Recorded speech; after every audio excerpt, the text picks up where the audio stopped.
ఇప్పుడే country delight యాప్ని download చేసుకోండి. Download the country delight app now.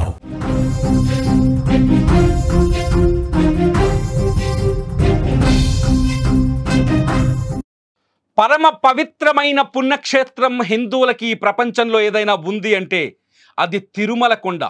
కలియుగ వైకుంఠంగా కొలుస్తారు ప్రతి హిందూ భక్తుడు. ఎందుకంటే కొండపైన కొలువైన వెంకటేశ్వర స్వామి వైకుంఠంలో, స్వయాన వైకుంఠంలో, కలియుగ వైకుంఠంలో కొలువయ్యాడని భావిస్తారు.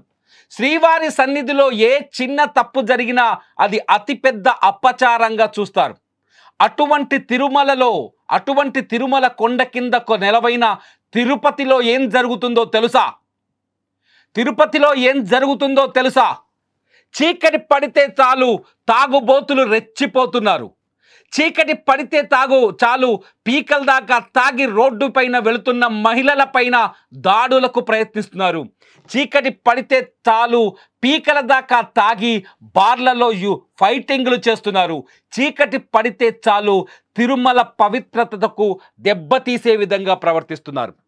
తిరుమల వంటి పుణ్యక్షేత్రంలో మద్యం షాపులని, బార్లని నిషేధించాలని ఎన్నిసార్లు డిమాండ్లు చేసినా, తిరుమల వంటి పుణ్యక్షేత్రంలో మద్యం షాపులని, బార్లని నిషేధించాలని, అంత పవిత్రమైన క్షేత్రానికి ఉన్న పవిత్రతను కాపాడాలని ఎంతమంది ఎన్నిసార్లు డిమాండ్ చేసినా ప్రభుత్వాలు మాత్రం వాటిని పట్టించుకోవట్లేదు.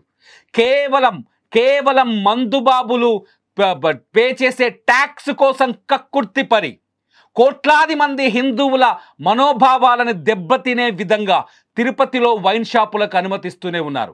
ఏ ప్రభుత్వమైనా కావచ్చు, అది ప్రతిపక్షంలో ఉన్నప్పుడు పనిచేసిన ప్రభుత్వం కావచ్చు, అధికార పక్షంలో ఉన్నప్పుడు పనిచేసిన ప్రభుత్వం కావచ్చు, తిరుపతిలో మాత్రం వైన్ షాపులో మద్యం దుకాణాల విషయంలో పాలసీలను పట్టించుకోలేకపోతున్నాయి. హిందువుల మనోభావాలను కాపాడలేకపోతున్నాయి. నేను ఇంత బలంగా ఎందుకు చెప్తున్నానో తెలుసా? నేను మీకు ఒక విజువల్ చూపించబోతున్నాను. ఒక బార్లో ఒక అల్లరి మూక కొట్టుకున్న విజువల్ చూడండి. ఇది హైదరాబాద్, ముంబై, ఢిల్లీ లాంటి నగరాల్లో కూడా జరగలేదు. తిరుపతి పట్టణంలో జరిగింది. చూడండి ఎలా ఫైట్ చేస్తున్నారో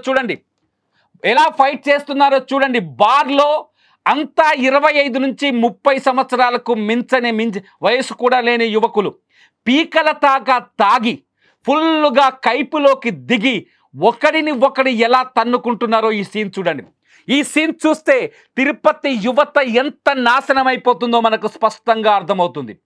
ఈ సీన్ చూస్తే తిరుపతిలో శ్రీవారి పాదాల దగ్గర జరుగుతున్న దౌర్భాగ్యపు పనులు మనకు కనిపిస్తాయి. ఈ సీన్ చూస్తే తిరుమల పవిత్రతకు వీళ్ళ వల్ల ఎంత భంగం కలుగుతుందో మనం ఆలోచించవచ్చు. ఎందుకంటే ప్రపంచంలో ఏ మూలన హిందువై పుట్టినవాడు ఉంటే చాలు, ఏ మూలన పుట్టినవాడైనా సరే తిరుపతికి వస్తారు. ఒక్కసారైనా ఆ పరమ కలియుగ వైకుంఠేశ్వరుడు, ఆ వెంకటేశ్వరుని దర్శించుకొని పోవాలనుకుంటారు. చాలా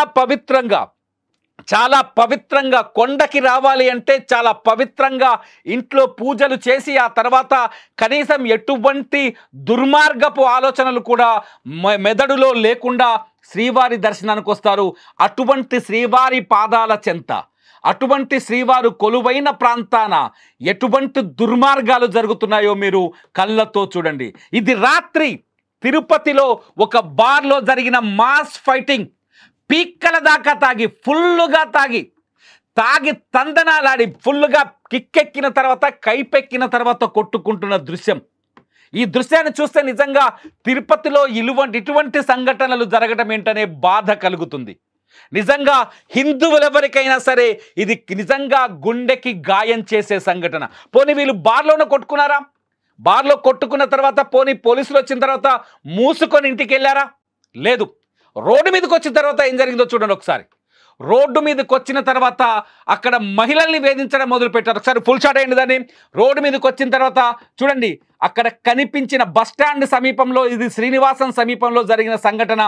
బస్టాండ్లో దిగే వాళ్ళంతా భక్తులే, దూరపు ప్రాంతాల నుంచి వచ్చే భక్తులే. మీకు ఆ ఫ్లైఓవర్ చూస్తే అర్థమవుతుంది, వాళ్ళు పరిగెడుతున్న సీన్ చూస్తే మీకు అర్థమవుతుంది, వాళ్ళు తాగి రోడ్డు మీద పడిపోయిన సీన్ చూస్తే మీకు అర్థమవుతుంది, అక్కడ మఫ్టీలో ఉన్న పోలీసులు వాళ్ళని పట్టుకెళ్తున్న సీన్ చూస్తే మీకు అర్థమవుతుంది. ఇది స్వయాన వెంకటేశ్వర స్వామి పాదాల దగ్గర జరుగుతున్న సంఘటన. ఈ సంఘటన నిజంగా మీ గుండెని కలిచివేయట్లేదా? మీకు బాధని కలిగించట్లేదా? తిరుపతి పట్టణంలో తిరుపతి అంటేనే ఆ శబ్దం వింటేనే రెండు చేతులెత్తి దండం పెట్టాలనిపిస్తుంది. ఎందుకంటే అక్కడ కలియుగ వైకుంఠేశ్వరుడు శ్రీ వెంకటేశ్వరుడు కొలువైన ప్రాంతం. నేను ఇక్కడ స్వామివారికి ఎందుకు స్వామివారి క్షేత్రాన్ని ఎందుకు నేను దీంట్లో ఇన్క్లూడ్ చేస్తున్నానంటే, తిరుపతి లాంటి పట్టణాల్లో మధ్యప్రదేశ్ ముఖ్యమంత్రి ఒక కీలకమైన నిర్ణయం తీసుకున్నాడు. ఏవైతే ఈ హైందవ ఆలయాలు ఉన్నాయో, కీలకమైన హైందవ ఆలయాలు ఉన్నాయో, ఆ ఆలయాల దగ్గర మద్యం షాపులని నిషేధించారు, బార్ల లైసెన్సులని రద్దు చేశారు.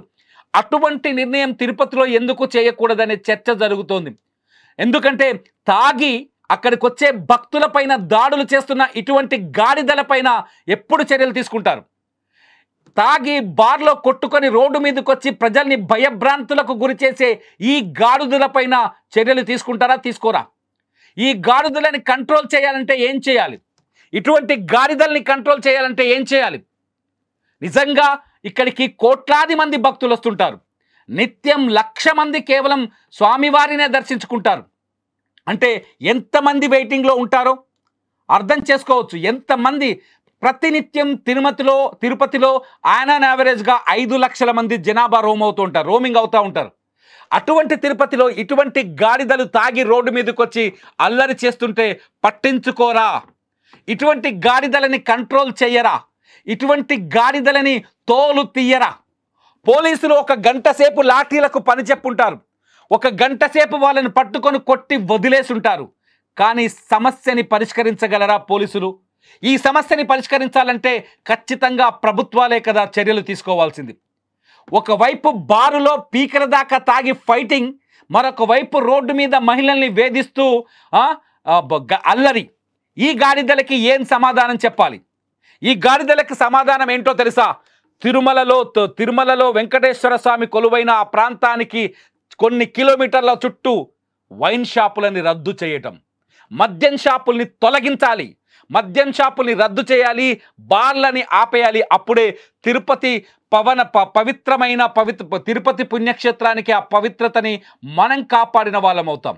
దీనిపైన ప్రభుత్వాలు ఖచ్చితంగా నిర్ణయాలు తీసుకోవాల్సిన అవసరం ఉంది. తిరుపతి లడ్డూలో ఏదో కల్తీ జరిగిందంటే ప్రతి భక్తుడి గుండెకు గాయమైంది. మరి తిరుపతికి వచ్చే భక్తుల మనసులను గాయపరిచే ఇటువంటి సంఘటనల్ని ఏం చేస్తారు?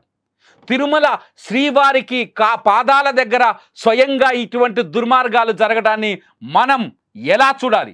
నేనంటున్నాను, తిరుపతిలో మద్యం దుకాణాలకు ఖచ్చితంగా స్వస్తి పలకాల్సిందే. తిరుపతిలో తాగుబోతుల తాట తీయాలి అంటే, ఇటువంటి వాళ్ళ తోలు ఒలవాలి అంటే, ఇటువంటి వాళ్ళకు కఠినమైన బుద్ధి చెప్పాలి అంటే ఖచ్చితంగా అక్కడ మద్యం షాపుల్ని ఆపేయాలనే చర్చ మొదటి నుంచి ఉంది. ఆ విషయాన్ని నేను ఇప్పుడు గుర్తు చేస్తున్నాను. మీరేమనుకుంటున్నారు? ఈ గలాటాని, ఈ ఘర్షణని చూసిన తర్వాత తిరుపతిలో మద్యం అమ్మకాలని ఆపాలా వద్దా?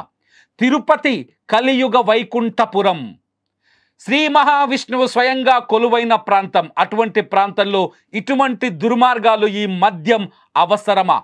మీరేమనుకుంటున్నారు? భవిష్యత్తు ఇప్పటికే తిరుపతిలో చాలా చర్చలున్నాయి. గంజాయి డ్రగ్స్ కూడా ఆ తిరుపతిలో విచ్చలవిడిగా దొరుకుతుందని. ఈ పరిణామాల నేపథ్యంలో ఈ సంఘటనని ఎలా చూడాలో మీరే ఈ వీడియో కింద కామెంట్ చేయండి. లైవ్ అప్డేట్స్ కోసం చూస్తూనే ఉండండి సుమన్ టీవీ డిజిటల్ లైవ్, అట్లాగే సుమన్ టీవీ లైవ్.